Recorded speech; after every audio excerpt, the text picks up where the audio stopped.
ঠান্ডা লেগে আমার গত কয়েকদিনে এত খারাপ অবস্থা যে কিছুই খেতে পারতেছি না, ঘরের কোনো কাজও করতে পারতেছি না। তো এটা হচ্ছে শুক্রবার সকাল 11টার একটা ভিডিও। হঠাৎ করে মনে হলো কি খাবো, ফ্রিজে ব্রেড ছিল, ফ্রিজ থেকে ব্রেড নিয়ে মনে হলো ডিম দিয়ে ভেজে খাই।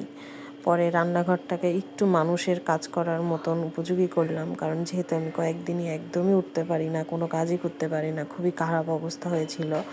তারপর ফ্রিজ থেকে 2টা ডিম বের করছিলাম, যে 2টা ডিম দিয়ে আমি ব্রেড দিয়ে চুবাই ভাজবো, তারপরে যদি এটাকে খাইতে পারি। যদিও আমি 2টা ডিম দেইনি, প্রথমে একটা ডিম দিছিলাম, কিছুই দেই না, এর মধ্যে পেঁয়াজ, মরিচ, ধনিয়া পাতা কিচ্ছু না, শুধু লবণ আর চিনি দিছি। মানে খুবই খারাপ শরীরের অবস্থা।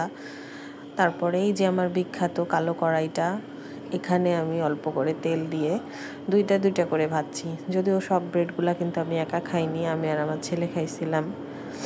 মানে ওকে তো আসলে যাই দেই তাই খায়, অল্প খাক বেশি খাক। তো এইটা হচ্ছে আমার সেই ব্রেড। এখন আমি খাইতে বসবো। আর সব থেকে বড় কথা, আমি না চা খাই না এখন, আর এটা শুনলে অনেকে অবাক হবে। তো কি মনে করে আমার আজকে একটু চা খাইতে মন চাইছিল, তো ব্রেডগুলো খাওয়ার পরে আমি সুন্দর করে 1 কাপ চা বানাইছি, তারপরে সেটা